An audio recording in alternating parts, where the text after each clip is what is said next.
Oh yeah, I love music. I love to see people enjoy themselves to the music I was making. That to me was enough. I'd have played for nothing really, but I love music. I think all types of music. I love it. I mean, I always used to say when I was playing, and if I'm sweating, they should be sweating. You know. No, he wasn't a dancing man at all. My mother would dance around the floor all night. I would say my school in particular was it was a laugh. Um, you didn't learn much, and the teacher sometimes was never on time. Bad-tempered, very bad-tempered. Sometimes when if you ask a question, he couldn't answer you. He liked to smoke in school, and he would knock your head off with a big ring if you weren't behaving properly. And I was one of the ones that got regularly rammed by a big knuckle. He had no respect for anybody. He had no respect for anybody at all. But if you were a rich farmer's son, then you got to sit up the front. But if you're a poor person like me, you got to sit at the back. I was a kind of a singer. I was always singing, and a bit fidgety, I suppose. But I was always singing. I know you weren't allowed to sing. I used to do it on purpose sometimes, just to get him annoyed.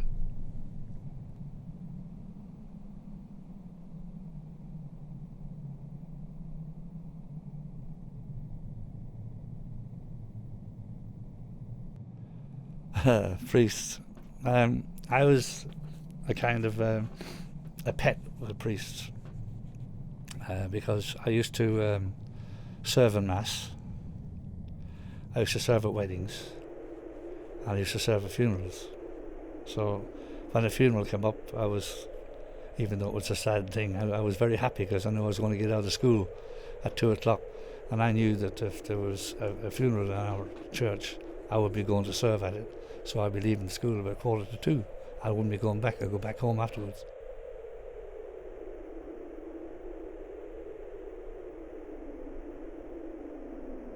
I've served at quite a few funerals from the time I was probably 11 up to about 12, 13. I served quite a few funerals.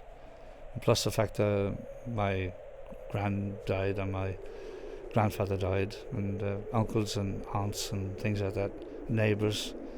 I mean, it was all a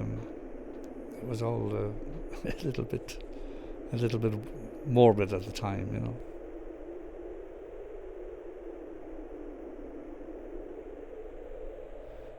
Most people of my age, they would go to a funeral because they always got an orange.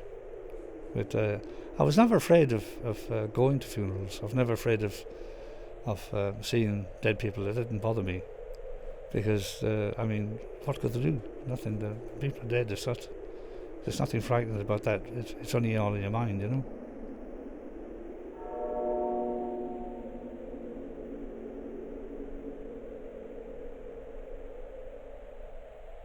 It was all lies, and that scared me because I was lied to for years, and my mother and myself and my family, we were all lied to for years about religion, and that did scare me because if you can go and believe that, then you're so gullible you believe anything, and that's why right now I wouldn't believe a thing about Catholicism, not one word.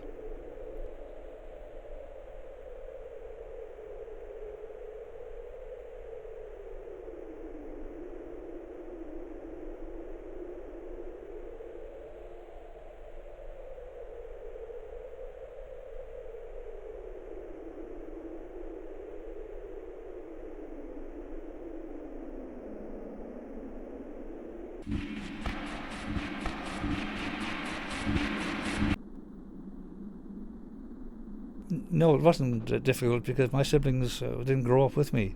By the time I sort of started throwing my nappy on the bushes, they had all left home. They had all emigrated to England, and I was the last one left.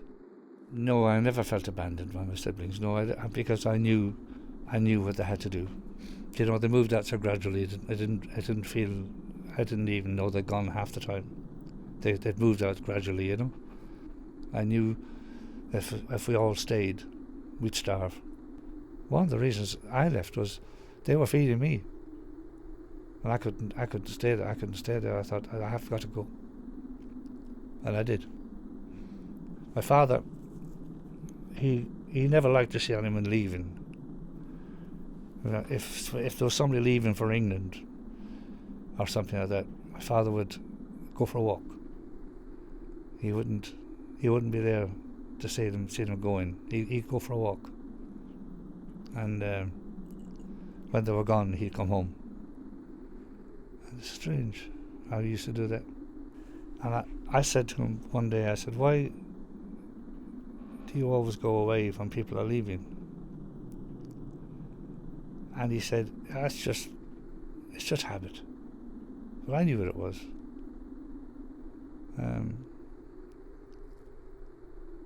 He was sad to see them going, because he knew he couldn't provide for them. He knew, and he was sad.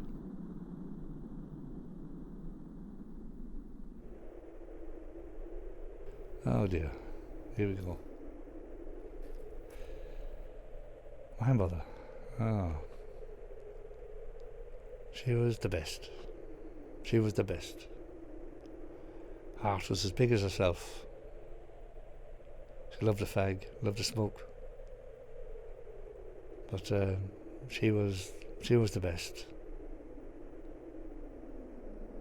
There'll never be, in my mind, anything like her. I adored her. She was a strict woman, but she was beautiful.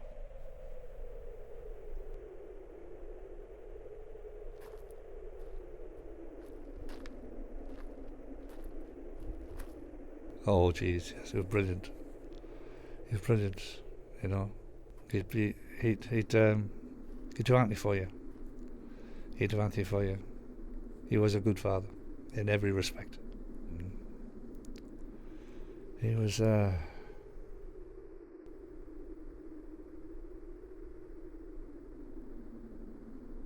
quiet. He worked so hard, and it used to worry my mother to see him working so hard. But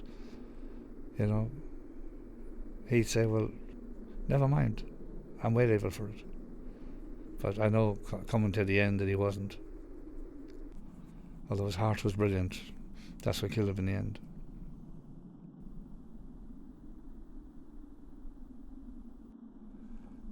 I wasn't there.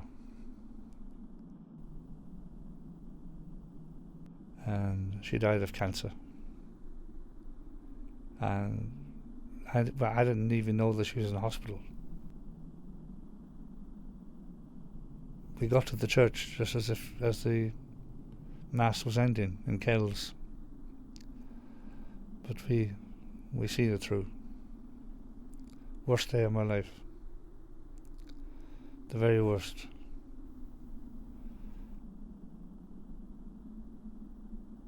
God, it was bad.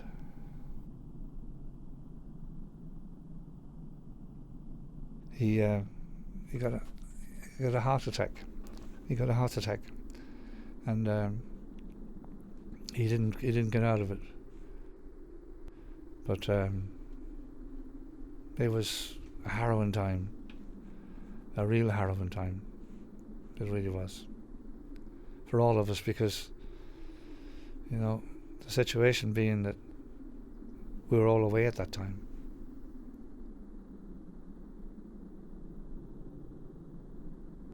Home was heaven.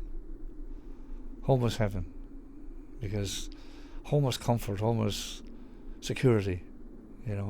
Close the door, big fire. Do I consider Ireland home? Oh God, no, I don't consider Ireland home. No, never.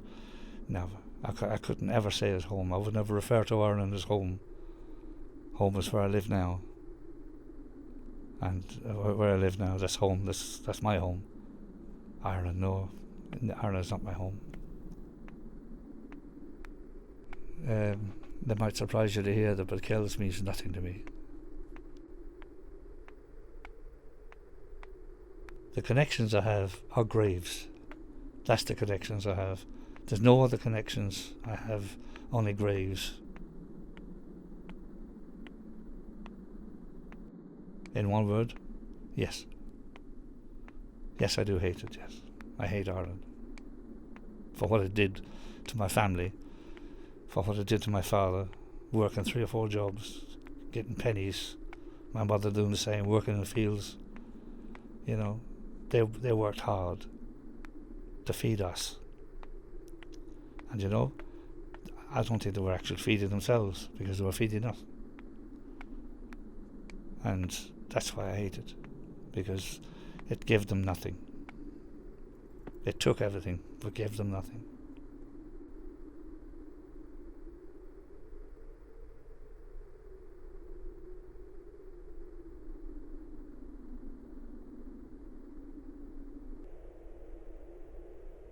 I would say I was lucky in life, yeah. I would say I was lucky in life. You know, I was the blue-eyed boy. I couldn't describe how spoiled I was. Absolutely rotten. Absolute love. I adored my mother, and Granny Man, and I adored them. They were, you know, they'd do everything for me. They'd see me coming, and the arms would be out. And I always got my few bow before I left. And, you know, just spoiled with love, pure love. That was great. It was a lovely feeling, and for a young lad to walk away from Granny and see her crying. You know, it was a lovely feeling.